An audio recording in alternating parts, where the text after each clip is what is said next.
Imagine this. You are sitting in your car at a red light. Your hands gripping the steering wheel of a vehicle that smells like success. To your left is a sleek BMW, driven by a man in a tailored suit who looks like he owns the world. To your right is a brand new SUV, packed with a happy family heading to a vacation you can't afford. You look at them, and a pang of envy twists in your gut. You think, they are winning, they have cracked the code. But what if I told you that the glass is a lie?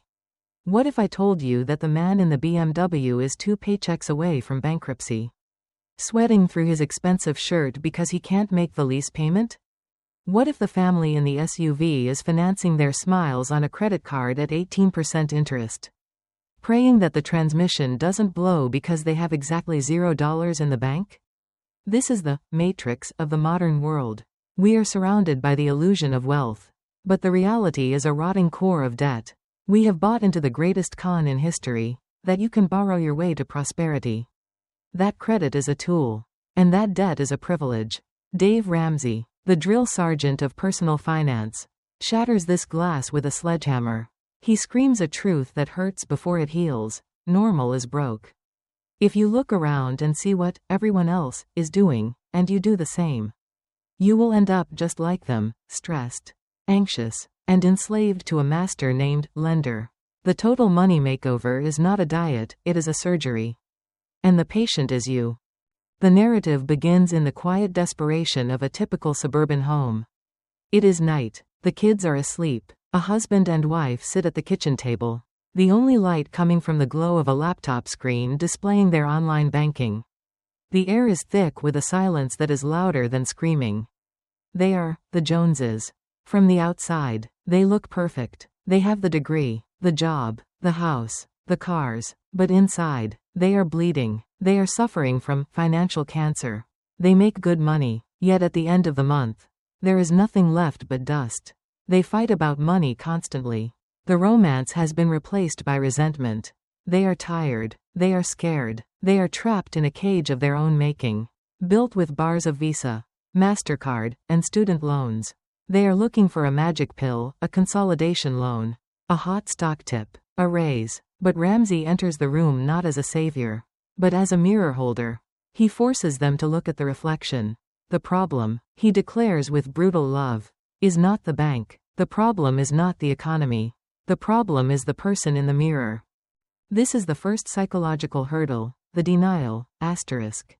We are masters of rationalization. We tell ourselves, it's not that bad, or, everyone has a car payment, or, I need the points. Ramsey strips away these lies.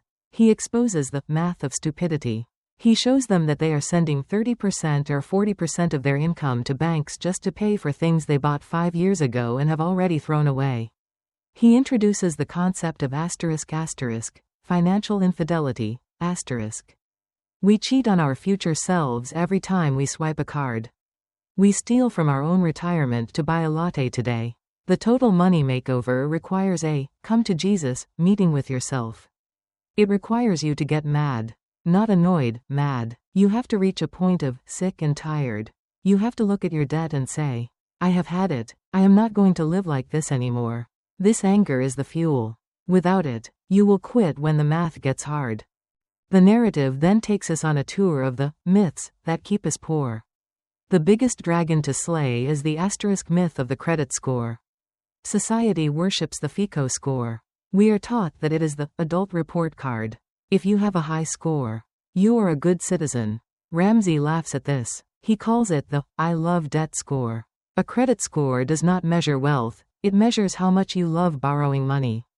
You can inherit $10 million, pay cash for everything, and have a credit score of 0. You can be broke, homeless, and have a perfect score if you pay your minimums on time. The pursuit of the perfect score keeps you tethered to the credit system forever. It is a leash. Ramsey demands that we cut the leash. He proposes a radical idea: live without a credit score.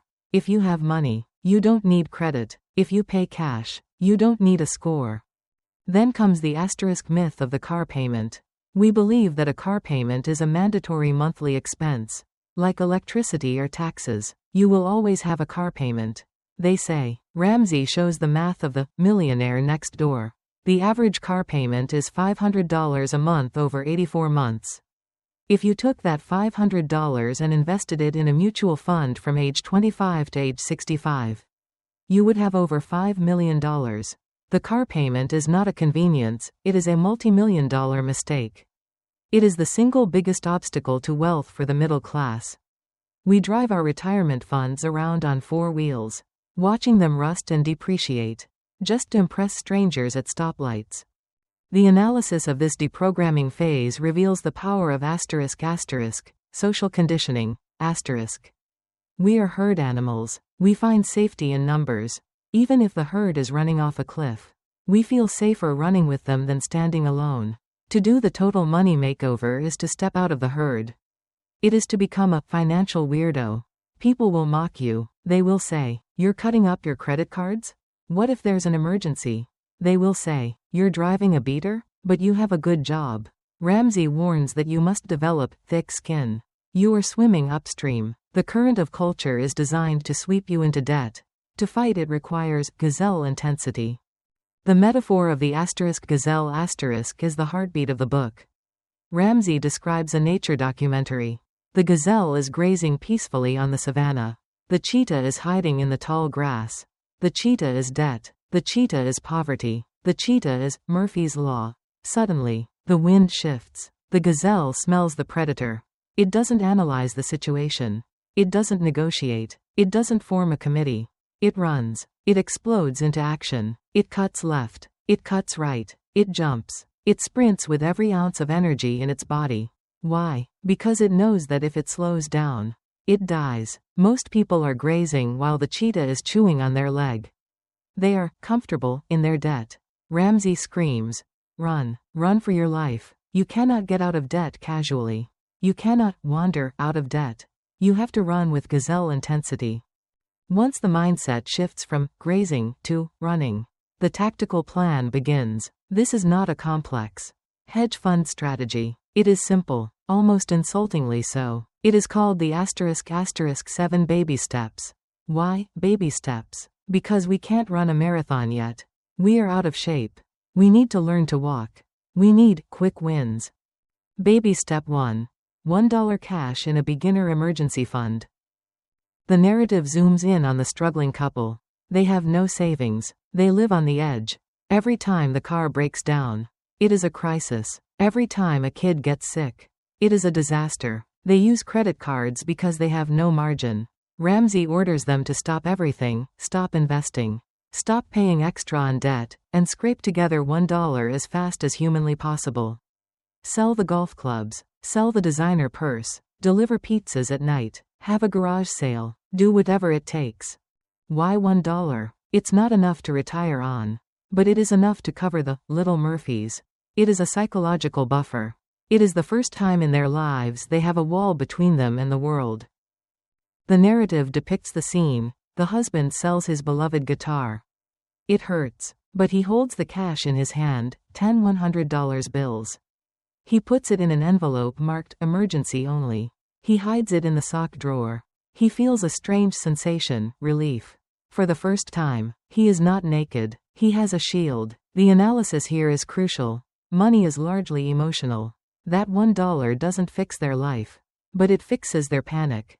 It allows them to calm down enough to focus on the real enemy, the debt. With the shield in place, they turn to the offensive. Baby step 2, the debt snowball. This is the most famous and controversial part of the plan.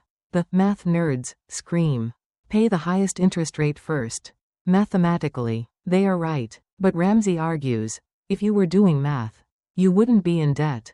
You are a behavior problem, not a math problem. We need to hack the brain's reward system. We need dopamine. The couple lists their debts from smallest to largest, ignoring the interest rates. 1. Medical bill, $150. 2. Target card, $600. 3. Visa, $2. 4. Car loan, $15. 5. Student loan, $30. They look at the list. It is terrifying, but they focus only on the $150 medical bill. They pay minimums on everything else.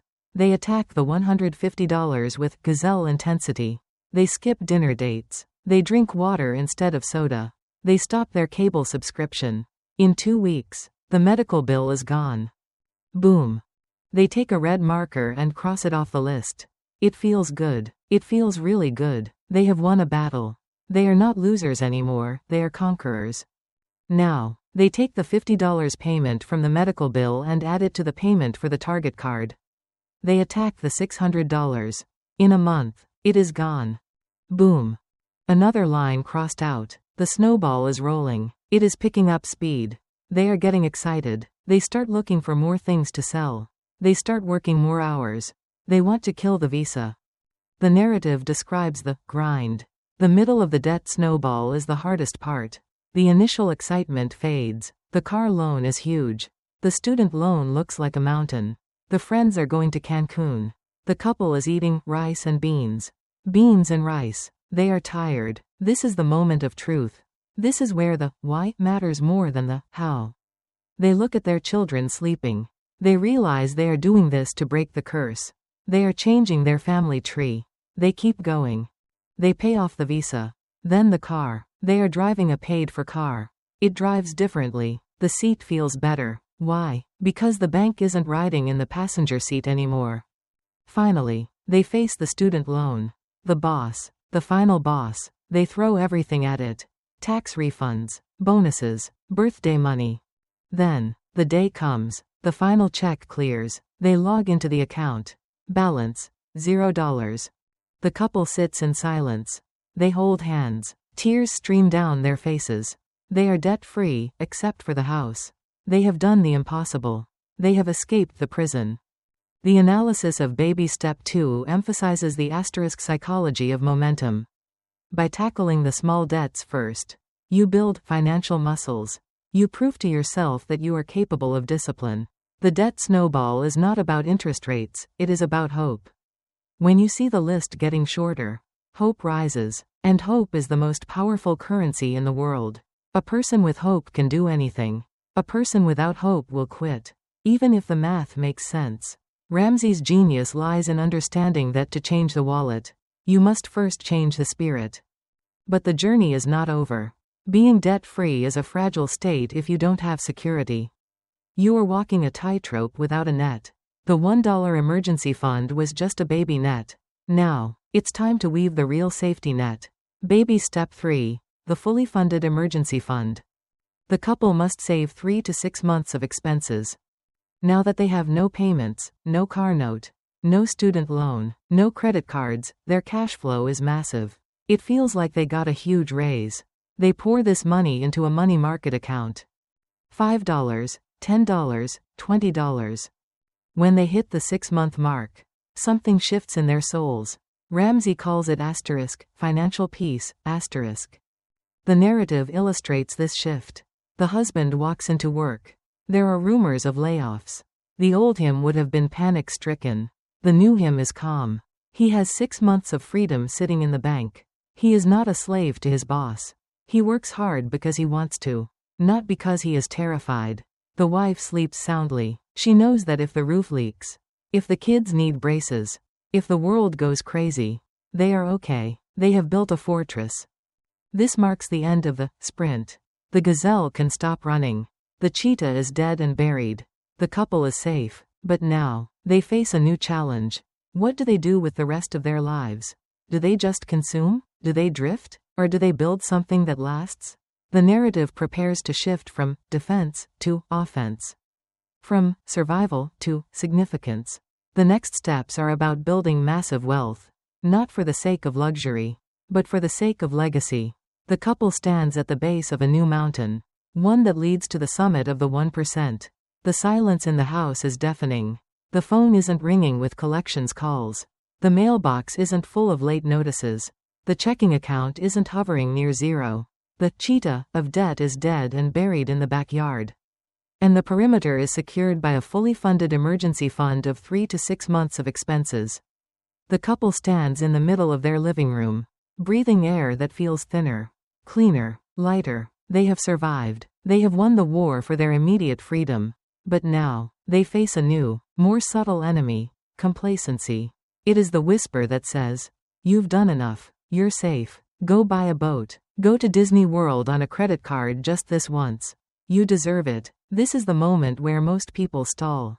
They reach baby step 3 inches and park there forever. Living a life of not broke, but never achieving wealthy. Dave Ramsey's voice cuts through the calm like a foghorn in the night. We are not done, he bellows. We didn't come this far just to survive. We came to thrive. The sprint is over. The marathon has begun. The couple must shift gears from the adrenaline-fueled panic of the gazelle to the steady, rhythmic discipline of the builder. It is time to turn their gaze from the past, debt, to the distant horizon of the future. This is baby step 4. Invest 15% of household income into retirement. The narrative zooms in on the kitchen table again. The couple looks at their paycheck. For the first time in their adult lives, every single dollar belongs to them. No car payment, no student loan, no visa. It feels like they just got a massive raise. The temptation to spend it all on lifestyle upgrades is overwhelming. But they remember the plan. They take a metaphorical knife and slice off exactly 15% of the gross household income. Why 15%? Why not 5%? Why not 50%? The narrative explains the Goldilocks zone. If you invest only 5% or 10%, the average American savings rate is often negative. You will arrive at age 65 with a can of Alpo and a bitter reliance on Social Security, which Ramsey calls social insecurity. You will be the old person greeting people at Walmart because you have to, not because you want to. If you invest 50%, you will be house poor and miserable today, unable to enjoy the journey or save for other goals. 15% is the perfect balance. It builds a massive nest egg over time while leaving enough room to live, give, and tackle the next steps. The couple sets up an automatic draft. Before the money even hits their checking account, it is gone, sent to work. They are not buying single stocks. They are not day trading crypto. They are not betting on their cousin's emu farm. They are boring. They invest in good growth stock mutual funds with a track record of at least 5 to 10 years. They spread the risk across 4 specific categories: growth, aggressive growth, growth and income, and international. They are diversified. The narrative describes the psychological shift from saver to investor. Saving is storing corn for the winter. Investing is planting corn to grow a field. They realize that every dollar they invest is a little green soldier. Their job is to recruit these soldiers and send them into battle to capture more soldiers. Interest. These soldiers work 24 hours a day, 7 days a week. They never call in sick. They never complain. And crucially, they work harder than the couple ever could. The analysis of baby step 4 reveals the magic of compound interest. Ramsey tells the story of Ben and Arthur. Ben starts investing $2 a year at age 19 and stops at age 26. He invests a total of $16. Arthur starts at age 27 and invests $2 a year until age 65. He invests nearly $80. Who has more money at retirement? Ben. Why? Because Ben's money had more time to grow. The couple stares at the chart. The curve starts flat, almost disappointing, but around year 20, it goes vertical. It explodes. They realize that time is the secret ingredient. They are not investing for next year. They are investing for the version of themselves that is gray-haired and tired. They are paying their future selves first. This act is the ultimate form of self-love. It is saying, I love the future me enough to sacrifice today. With the retirement machine humming in the background, automatic, silent, relentless, the couple turns their attention to the next emotional minefield. Baby step 5. College funding, asterisk. This step is fraught with guilt, societal pressure, and the desperate desire to be a good parent. The world screams at them, if you don't send your child to the best university, you have failed. You must co-sign the loans. You must rob your retirement. Ramsey intervenes with tough love. He looks the parents in the eye and says, the greatest gift you can give your children is you not living in their basement when you are 80. You can borrow for college, you cannot borrow for retirement. There are no scholarships for old age. The oxygen mask rule applies, put yours on first. The narrative depicts the talk. The couple sits down with their teenage children. In a normal household, This conversation is about entitlement. We will pay for everything. In a Ramsey household, this conversation is about partnership. We will help you, they say, but we will not destroy our financial future to do it. We are putting money into a 529 plan or an ESA, education savings account. Whatever is in there is what you get. If you want a more expensive school, you need scholarships, grants, or a job. The children are shocked. But my friend's parents are paying for everything. The couple stands firm. They explain the curse of student loans. They show the kids the math of graduating with $100 in debt, the shackles, the delay of life, the stress. They paint a vision of a different future. Imagine graduating with zero debt. You can do anything. You are free. The analysis here redefines the college experience. We have fetishized the idea of the 4-year resort experience with rock-climbing walls and luxury dorms.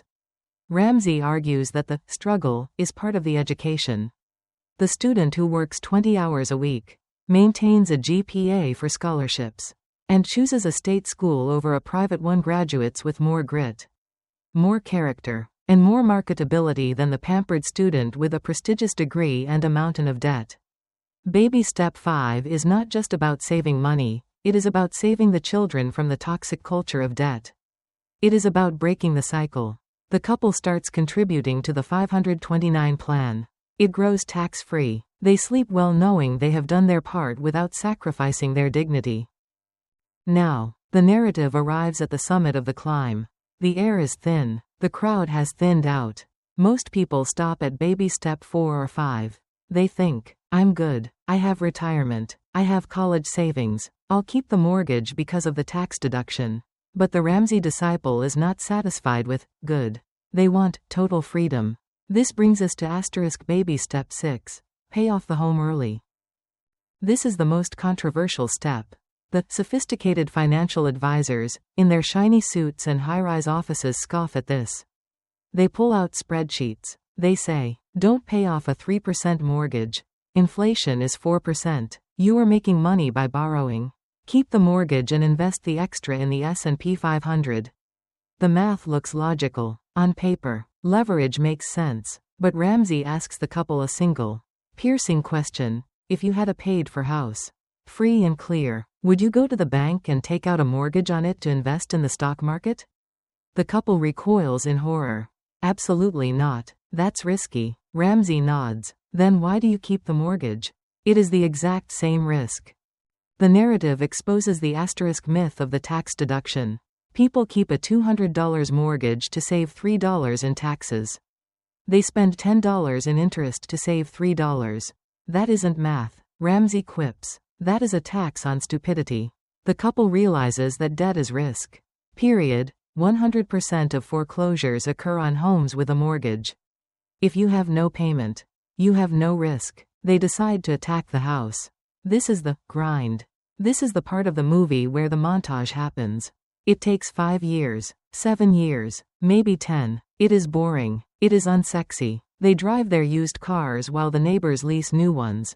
They cook at home while the neighbors eat out. They look weird. They feel weird. But then, the balance starts to drop. $200, $150, $100. As the number goes down, their net worth goes up. They are building a fortress of equity. The narrative describes the psychological change in the household. The husband walks differently at work. He is not afraid of layoffs. He is not afraid of the boss. Why? Because his monthly nut is shrinking. He has options. The wife feels a sense of nesting, of permanence. This is not the bank's house, it is their house. Finally, the day arrives. The final electronic transfer is scheduled. The couple stares at the screen. The balance is $2.432.18. They have that much in checking. They click, submit. Processing. Processing. Paid in full. The screen flashes a confirmation. The couple sits in stunned silence. They expect fireworks. They expect a parade. But there is only the quiet hum of the refrigerator. And yet, everything has changed. They walk outside to the front yard. The husband takes off his shoes. He walks on the grass. He tells his wife, "Doesn't the grass feel different?" She laughs, crying, "It does." Why? Because they own every blade of it. No banker can take it. No economic crash can steal it. They are unevictable. They are anti-fragile. They hold a mortgage burning party. They invite a few close friends, the ones who didn't mock them. They frame the deed. They light a copy of the mortgage statement on fire in the backyard grill. As the paper turns to ash and floats into the night sky, the chains of the past dissolve with it.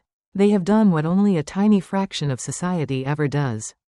They are completely, 100%, undeniably debt-free. The house, the cars, the education, the credit cards, all gone.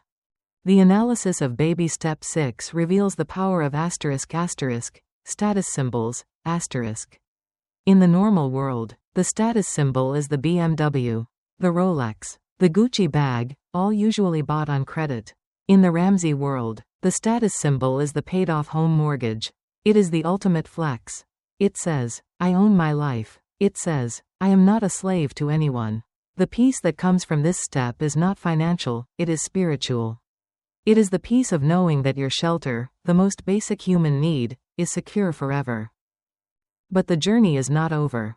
In fact, the wealth phase is just beginning. The couple now faces a good problem. They have no payments. They have a massive income.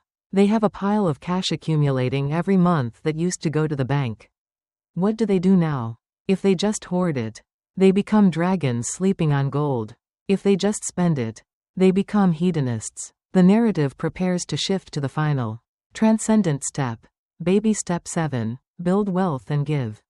This is the summit. The air is rarefied. The couple has climbed the mountain of sacrifice, crossed the valley of discipline, and now stands on the peak of abundance. But the view is not what they expected. They thought the view would be about luxury, yachts, mansions, private jets. Instead, the view is about legacy. It is about impact. Ramsey challenges them. You have lived like no one else. Now, you must give like no one else. The story moves from the mechanics of accumulation to the theology of generosity. The couple realizes that wealth is not a pool to swim in, it is a river to flow through. If the river stops flowing, it becomes a stagnant swamp. They must learn the art of strategic giving, of changing their family tree for generations to come, and of using their money as a weapon for good in a broken world.